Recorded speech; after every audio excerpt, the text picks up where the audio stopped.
ఈ కళ్యాణం ఇక నుంచి తిరుమల తిరుపతి శ్రీ వెంకటేశ్వర స్వామి వారికి ఎలాగైతే చక్కగా భక్తుల సమక్షంలో ఆలయ అర్చక పాచక పరిచారక యొక్క పర్యవేక్షణలో ఈ మహోత్సవం అదే విధంగా జరుగుతుంది. తిరుమల తిరుపతి శ్రీవారిని ఎలాగైతే సేవించుకుంటారో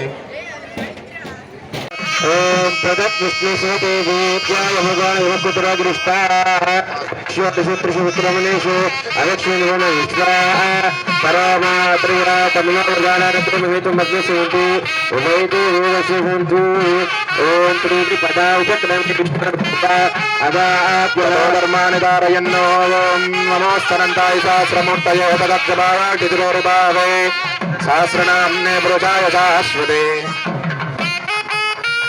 సహచుకోండి.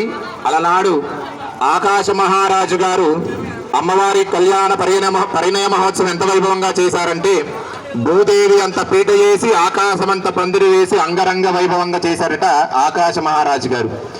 అప్పుడు చూసిన వారు ఎవరూ లేవు, కనీసం తెలుసుకుంటున్నాం ఇప్పుడు అంతే. కానీ ఇలనాడు ఈ భూలోకంలో కటకమ్మగూడెం రామాపుర గ్రామంలో ఇంత వైభవంగా కళ్యాణ వెంకటేశ్వర స్వామి వారి తిరుకల్యాణ మహోత్సవంలో కన్నుల పండుగగా మనందరం కూడా కన్నులారా సేవించుకునే భాగ్యం శ్రీవారు మనకి కల్పించారు. జీలకర్ర బెల్లం స్వామివారు అమ్మవారి శిరస్సున అర్చక స్వామివారి రూపంలో ధరిస్తున్నారు. అందరూ కూడా సేవించుకోండి. ఏడుకొండలవాడ వెంకటరమణ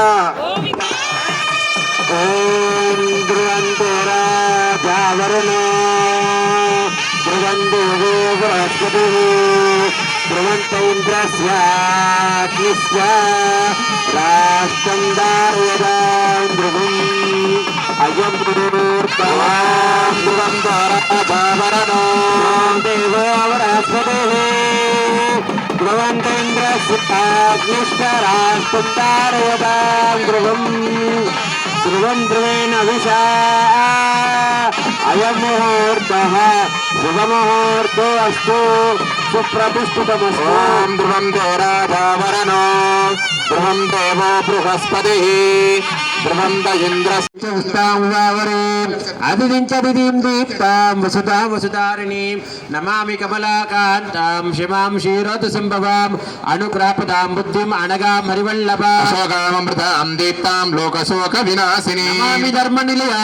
ఈ రామాపుర గ్రామ అదృష్టం వైభవంగా స్వామివారి కళ్యాణ మహోత్సవం తిరుమల శ్రీవారికి ఇంత వైభవంగా ఉంటాయి సూత్రాలు ఇంత పెద్దగా. అలాగే చక్కగా భక్తులందరూ కూడా కలిసి ఒక సూత్రాన్ని చేయించారు. అటువంటి రామదాసు గారు ఎలాగైతే యవ్వన కౌమార వార్ధికేషు జ్ఞానతో సమూఢవస్య భాగం సురే గంట కూడా భగవంతుడు దాంట్లో సేవించలేం మనం. ఇక భగవంతుడు రుణం ఎలా తీరిపోతుందంటే ఇలా గొప్ప గొప్ప కళ్యాణాలలో కుంభాభిషేకాలు